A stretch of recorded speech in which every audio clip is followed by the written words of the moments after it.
AITA for exposing my wife and her male friend after they mocked me for being jealous? The table went quiet so fast I could hear the server setting down a plate 2 tables away. I'm Cameron, 38, and by that night, Brielle and I had been married long enough that people had stopped asking whether we were happy and started assuming we were. We were the couple friends sat together at dinners because they thought we balanced the room. Brielle had the quick jokes, the bright laugh, and the ability to make a stranger feel included in 5 minutes. I was quieter. I remembered who needed a refill, cleared plates without being asked, and usually had a dry comment ready when the conversation got too serious. For years, I thought that was our rhythm. She made rooms warmer, and I kept us steady. What I didn't understand was that somewhere along the way, I stopped being her husband in public and became the safest target in the room. It didn't happen all at once. At first, Brielle's jokes were the kind couples make when they know each other well. If I checked the weather before we left for a picnic, she would tell everyone I was running field operations. If I packed pain relievers for a weekend trip, she would call me the group dad. I laughed because none of it felt cruel. Everyone teased everyone, and Brielle was good at making people feel like they were part of the joke instead of being attacked by it. Then the jokes narrowed. At a friend's cookout, someone asked whether we had made any spontaneous plans for the summer. Brielle looked at me and said, "Cameron needs instructions to be spontaneous." Adrian laughed louder than anyone. "He does like a manual," he added. The table cracked up. I smiled because that was what the moment required, but I noticed the way Brielle looked at him before she laughed. It wasn't flirtation in any obvious, movie scene way. It was smaller than that. She checked his reaction like his approval completed the joke. On the drive home, she asked why I was quiet. "I didn't like that," I said. "What?" "The manual comment. You set me up," and Adrian piled on. She stared through the windshield for a second, then gave a little laugh. "Cam, seriously?" "I'm serious. It was a joke. I know what it was supposed to be. I'm telling you it embarrassed me." She leaned back in the passenger seat. "So now I have to monitor every sentence in case you decide it reflects badly on you?" "That's not what I said. It's how you're making me feel." I kept both hands on the wheel and took a breath. "Laugh with me all you want. I'm asking you to stop making me the punchline." She crossed her arms. "You're asking me to edit myself because you're insecure." That word became useful to her. Insecure. Anytime I objected to something, she didn't have to discuss the thing itself. She only had to diagnose me. A few weeks later, we had people over for dinner. Brielle told a story about how I had reorganized the pantry after she put pasta in what I considered the wrong cabinet. The real story was that a bag had split and spilled everywhere, and I moved a few shelves while cleaning. Her version ended with her calling me a roommate with a ring. Jocelyn laughed so hard she covered her mouth. Adrian lifted his beer toward me. "Come on, man. She's just keeping you humble." I said, "I was already humble." That got another laugh, and the moment moved on. Later, after everyone left, Brielle stood at the kitchen island scrolling through her phone while I loaded the dishwasher. "You called me your roommate," I said. She didn't look up. "Because you act 80. That isn't the point." She sighed and set the phone down. "What do you want from me?" "I want you to stop insulting me in front of people and then acting like I'm unreasonable for noticing." Her face changed. Not dramatically. Brielle rarely lost control in a way anyone else could see. Her mouth tightened, and her voice became calm enough to make mine sound harsher by comparison. "I want a marriage where we can laugh," she said. "I don't want to feel like I'm walking on eggshells because you might take one harmless comment personally." It was about me. Of course I took it personally. That's exactly what I mean. I stared at her for a moment, trying to find a version of the conversation where we were talking about the same thing. We weren't.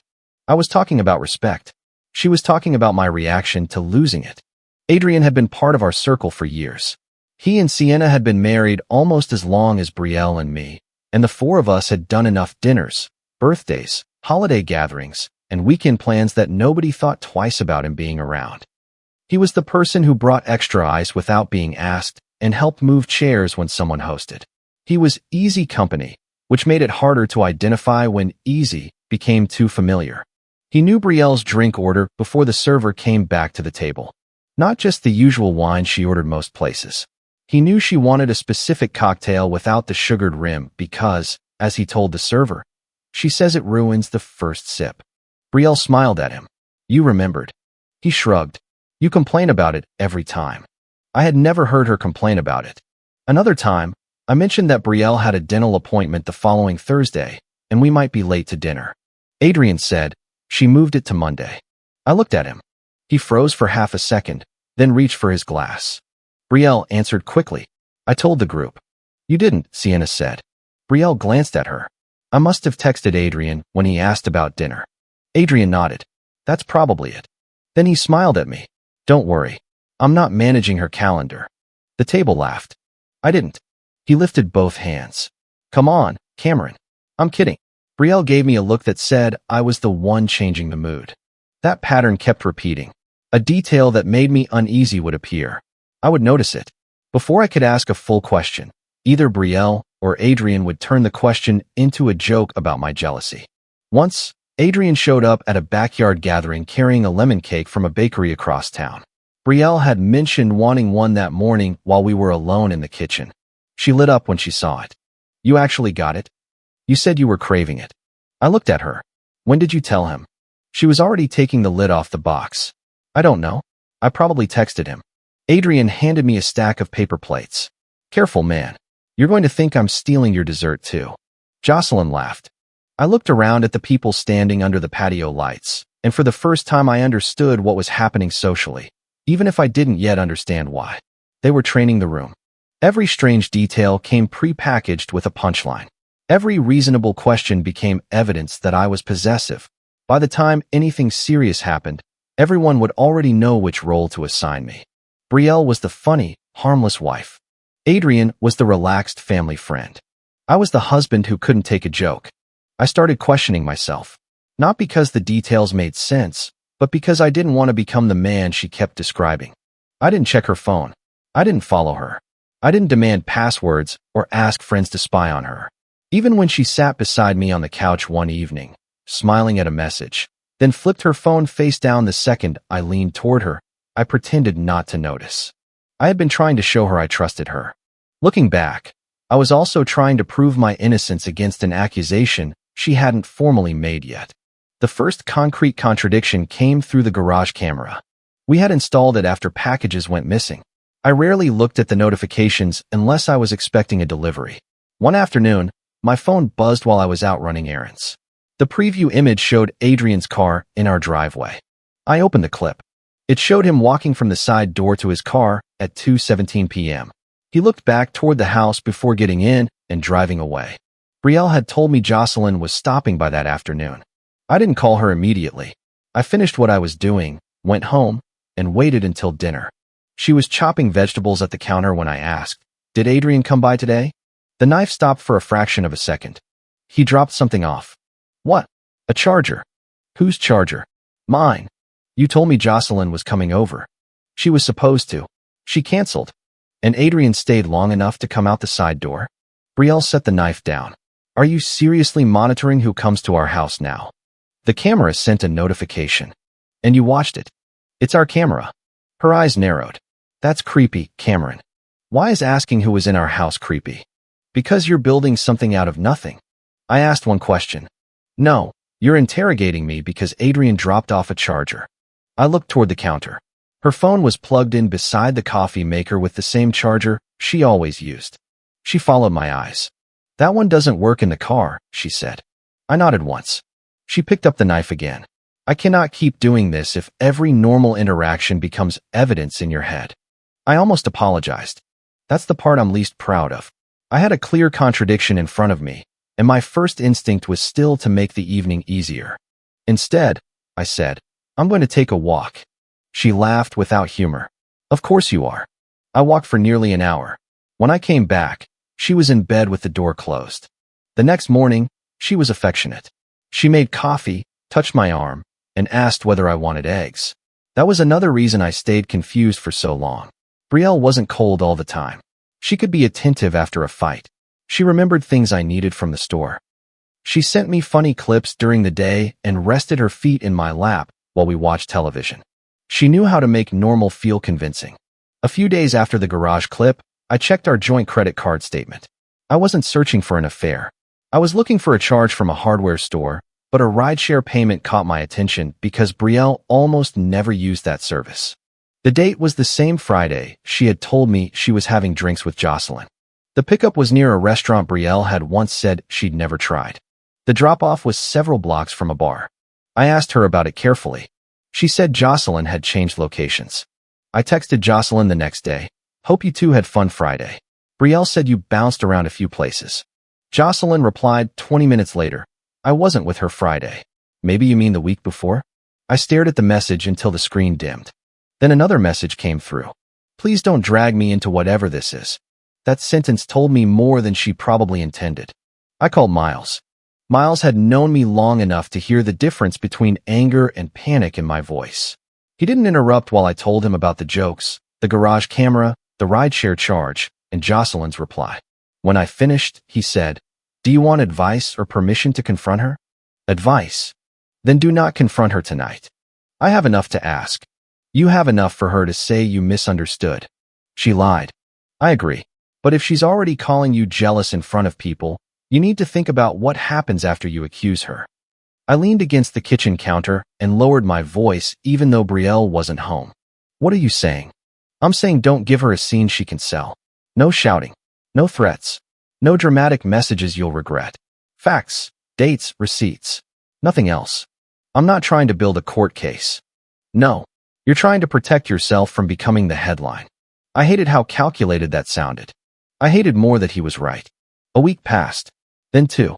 Brielle acted as though nothing had happened. In public, she became slightly more affectionate. She touched my shoulder when she laughed. She called me babe, more often around other people. Then, within the same conversation, she would make a comment about how I needed 3 business days to have fun. It was performance with plausible deniability. At home, she started accusing me of being distant. You barely talk to me, she said one night. I'm thinking. About what? I looked at her across the bed. She held my gaze for 3 seconds, then picked up her phone. See, she said. This is exactly what I mean. You sit there judging me instead of communicating. You don't want communication, I said quietly. You want reassurance without answering anything. She sat up. What does that mean? It means I asked why Adrian was here, and you call me creepy. I asked about Friday, and you told me Jocelyn was with you when she wasn't. Her expression barely changed, but her thumb stopped moving over the screen. Jocelyn left early. She said she wasn't with you. Why are you texting my friends about me? I sent one message. That is humiliating. Being lied to is humiliating. She pushed the blanket away and stood. This is the problem with you, she said. You take one tiny inconsistency and turn it into a whole theory because you've always been weird about Adrian. I haven't always been weird about Adrian. You have. People notice. There it was. People notice. She wasn't telling me how she felt. She was reminding me how the room had been prepared. I didn't raise my voice. What do people notice? That you get tense when he talks to me. That you act like every man is trying to take something from you. That isn't true. She laughed and shook her head. You should hear yourself. Then she went into the guest room and closed the door. The next afternoon, I found a voicemail from her on my phone. She had called during the argument while I was taking the trash out, apparently without realizing the call had connected after I declined it. Most of the recording was muffled movement and her talking to herself, but near the end her voice came through clearly. He'll never leave, she said. He hates looking like the bad guy too much. Then the voicemail ended. I listened twice. I didn't know who she had meant to say it to, or whether she was simply venting out loud. Either way, it explained something I hadn't been able to name. My restraint wasn't earning respect. It was part of her plan. 3 days later, Jocelyn texted me at 11:46 p.m. I need to send you something. Please don't call me. A screenshot followed. It was from a private conversation between her and Brielle. The message was dated almost a month earlier. Brielle had written, he's getting suspicious again. Jocelyn, about Adrian? Brielle, about everything. But he won't do anything. If he ever finds out, everyone will think he finally snapped. Jocelyn's next message in the screenshot was a laughing emoji. Below the screenshot, she wrote, I thought she was exaggerating. I thought this was just the same joke you two always had. I didn't realize she was setting you up like this. I called anyway. She rejected the call, then texted, I can't talk tonight. I typed, did you know where she was that Friday? The typing bubble appeared, disappeared, then appeared again. No. She asked me to cover if you asked. I said I didn't want to be involved. That wasn't a full confession. It wasn't proof of exactly what Brielle and Adrian had done, but it was proof of intent. She needed people to think I was unstable before I found out. I sat alone in the dark living room with the screenshot open on my phone. Brielle was asleep down the hall. The house was quiet except for the refrigerator cycling on and the soft tapping of rain against the windows. I expected rage. What I felt was clarity. The next morning, I saved the screenshot in 2 places and replied to Jocelyn. Thank you for sending it. I won't say you gave it to me unless I have to. She wrote back, I'm sorry I laughed. I didn't answer. That afternoon, a number I didn't recognize called me. Cameron. Yes. It's Sienna.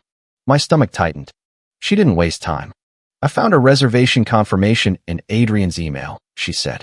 A bar table for 2 on the same night. He told me he was helping his uncle.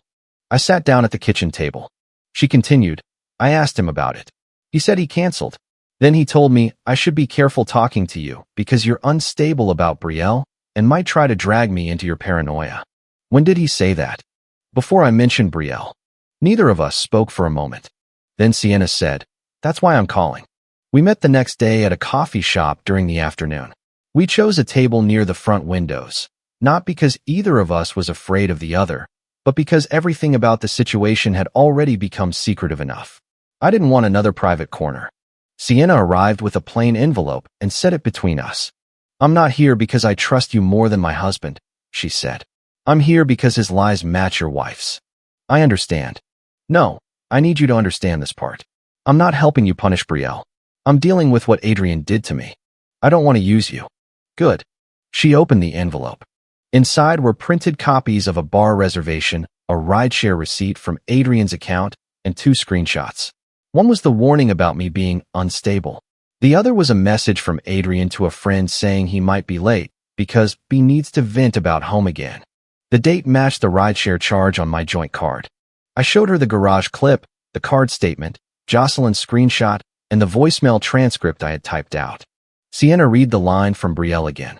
If he ever finds out, everyone will think he finally snapped. Her jaw tightened. Adrian used almost the same wording, she said. He told me you were obsessed and would probably spiral if Brielle ever left. She hasn't told me she wants to leave. Sienna looked up. Maybe that wasn't the plan. That possibility landed harder than I expected. Maybe they didn't want to leave either marriage. Maybe they wanted the attention, secrecy, and control without consequences. Maybe the goal was never a new life together. Maybe it was simply to keep both of us quiet enough to preserve the arrangement. We compared dates for almost an hour. There were at least 4 evenings when their stories matched each other and contradicted the evidence. A dinner Brielle said was canceled. A family errand Adrian said ran late.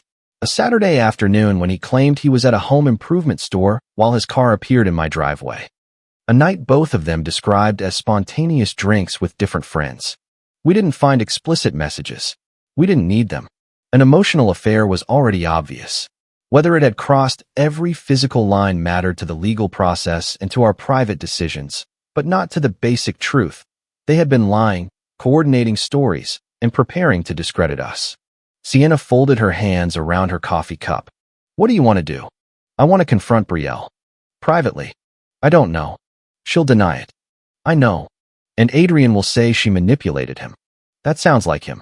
Sienna gave a humorless smile. He already tried.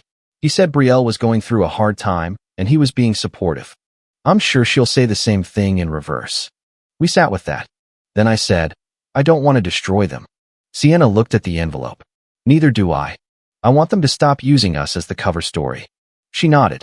We agreed on boundaries. No private intimate material. No recordings made illegally. No hacking. No forwarding anything beyond the people directly involved unless a lawyer advised it. No social media. No threats. Just clean evidence and a short timeline. When I told Miles, he said, Good. Good. You're thinking instead of reacting. I don't feel good. I didn't say you should. I told him Sienna and I were considering confronting them together. Miles was quiet for a moment. Where? We haven't decided. Do it somewhere neither of them can claim you trapped them. I'm not trapping anyone. I know. I'm telling you to think about the story they'll tell after. He was right again. The opportunity arrived because Brielle created it. She scheduled a couple's dinner in the shared calendar for the following Saturday. The reservation was for a private dining room at a restaurant our group used for birthdays and anniversaries.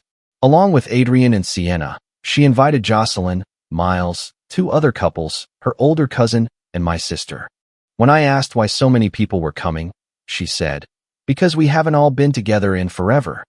We saw half of them 2 weeks ago." She stood in front of the hallway mirror fastening an earring. "Please don't start." I asked a question. "No, you're doing that tone." "What tone?" "The one where everything has hidden meaning." I watched her reflection. She checked her hair, then turned toward me.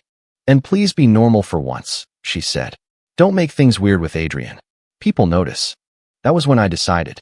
She wanted the same audience she had been training. I called Sienna after Brielle left the room. "She scheduled dinner," I said. "I know. Adrian told me it would be good for everyone to reset. Are you comfortable doing it there?" Sienna took a breath. "Yes. You don't have to." "I know. We keep it short. Facts only. Then we leave." "Agreed." I spent the next few days preparing to leave my marriage, not preparing a performance. I moved copies of financial documents to a secure account. I changed the password on my personal email. I spoke to a family lawyer without filing anything yet. I made a list of shared expenses, automatic payments, and accounts that would need to be separated.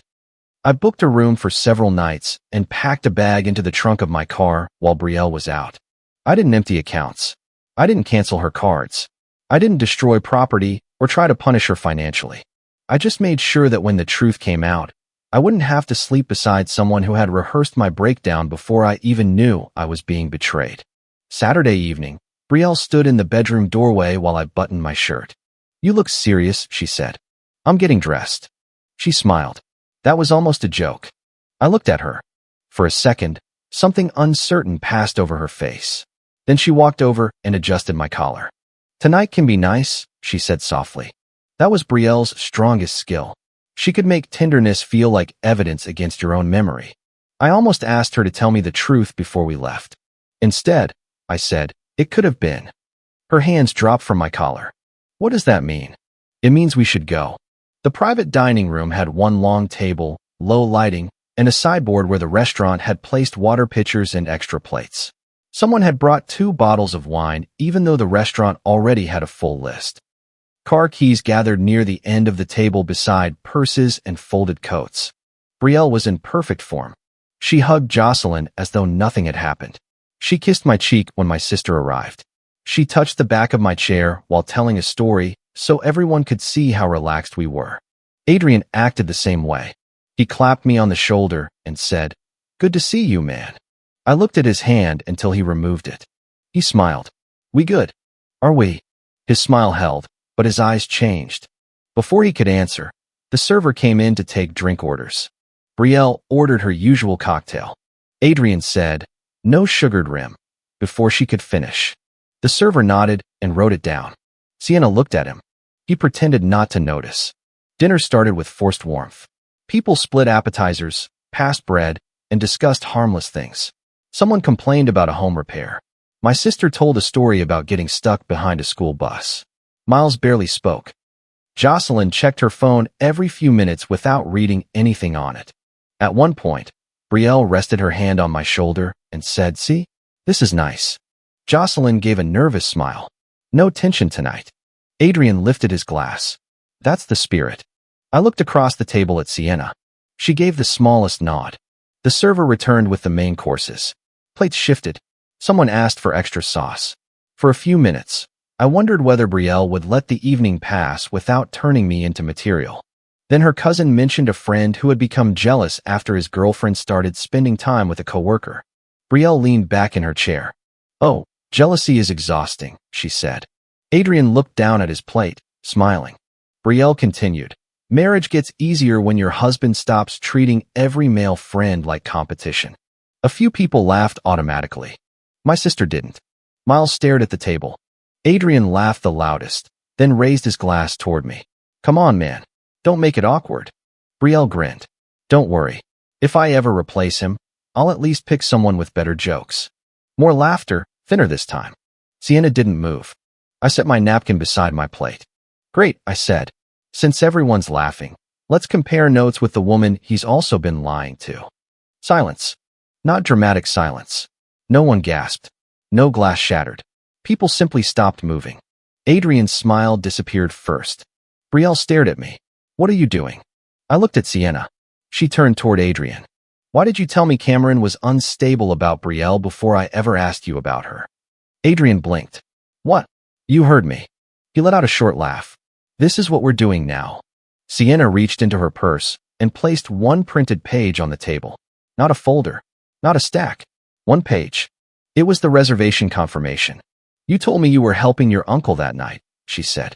Adrian glanced around the table as if someone else might explain it for him. I canceled that. No, Sienna said. You used it. Brielle turned to me.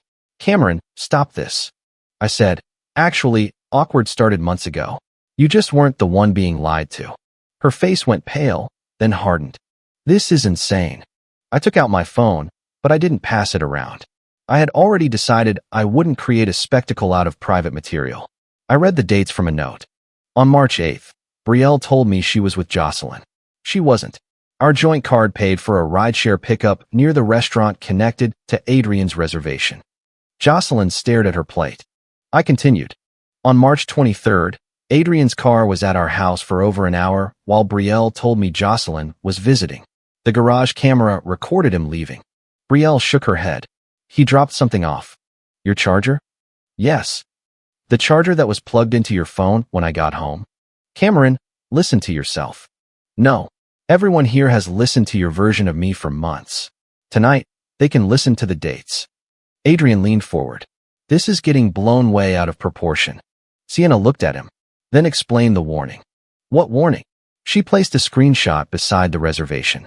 The text was short. Cameron is unstable about Brielle. Don't let him get in your head if he starts something. Sienna tapped the date. You sent that before I knew there was anything to ask. Adrian's mouth opened, then closed. The server entered carrying a basket of bread. He took one look at the table and stopped. Should I come back? Yes, Miles said. The server left without setting the basket down. Brielle reached for my wrist. I moved my arm away.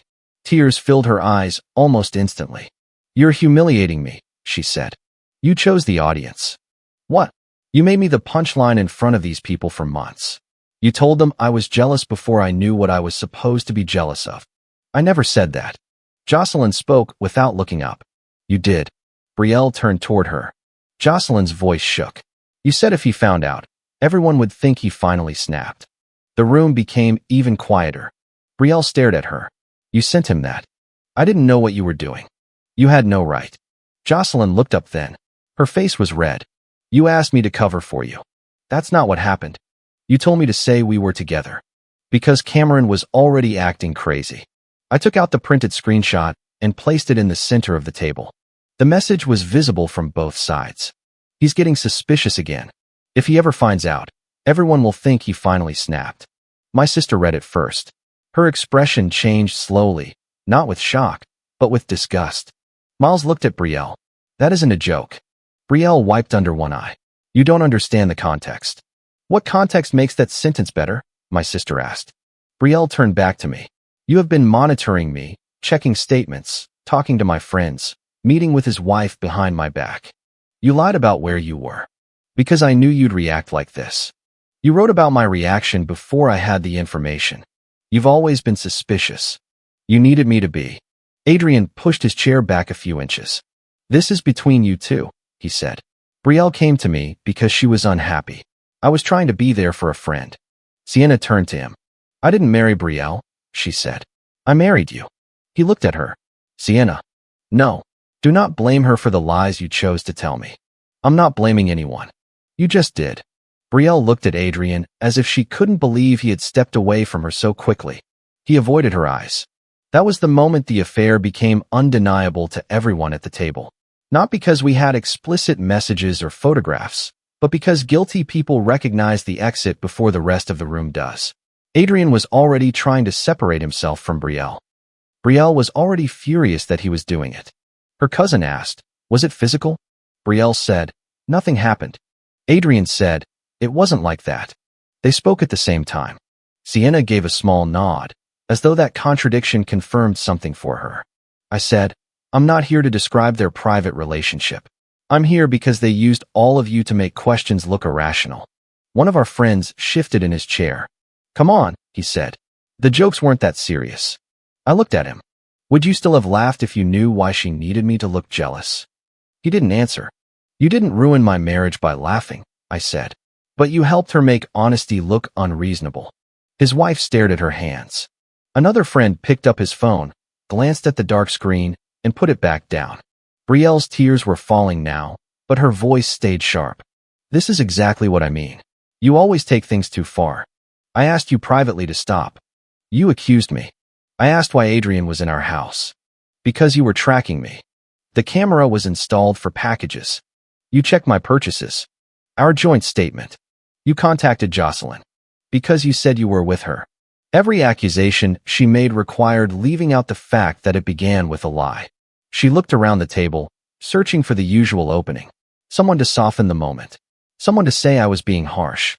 Someone to remind everyone that Brielle was emotional and I should be gentle. No one volunteered. Jocelyn started crying quietly. Brielle pointed at her. You're acting like a victim now? Jocelyn flinched. I said, leave her out of it. Brielle laughed bitterly. Of course. Now you're protecting her. No. I'm stopping you from changing the subject. She stared at me as though she had never seen me before. Maybe she hadn't. For years, I had believed calm meant absorbing the blow without making anyone uncomfortable. I had confused patience with surrender. Brielle had built her public version of me inside that silence. That night, I stopped helping. I took off my wedding ring and placed it beside my plate. Brielle looked down at it. What are you doing? Leaving. You can't be serious. I am. You're ending our marriage at dinner? No. I'm acknowledging what you already did to it. Her face crumpled. Cam, please. It was the first time all evening she used my name without turning it into a joke. I stood and picked up my keys. From now on, we communicate in writing, I said. Shared expenses, the house, and next steps. Nothing else tonight. She stood too. You don't get to walk out after doing this. I do. We need to talk. We had chances to talk. You were collecting evidence. I was collecting reality because you kept renaming it. Adrian stood suddenly. This doesn't need to become a divorce, he said, as though he had any place in that sentence. I looked at him. He sat back down. Sienna picked up her purse. I'm leaving too, she told him. He reached for her hand. She pulled it away. Don't make a decision because of Cameron, he said. Her expression became almost calm. You still think this is about him. Sienna, I'm trying to explain. You warned me away from the truth before I asked a question. I'm done being warned by the person hiding it. She took the reservation and screenshot from the table, placed them back in her purse, and walked toward the door. I followed. Behind me, Brielle called my name. I didn't turn around. Miles caught up near the entrance. You okay? He asked. No. Good answer. I almost laughed. He put a hand on my shoulder. Do you have somewhere to go? Yes. Call me when you get there. Sienna stood several feet away, texting someone for a ride.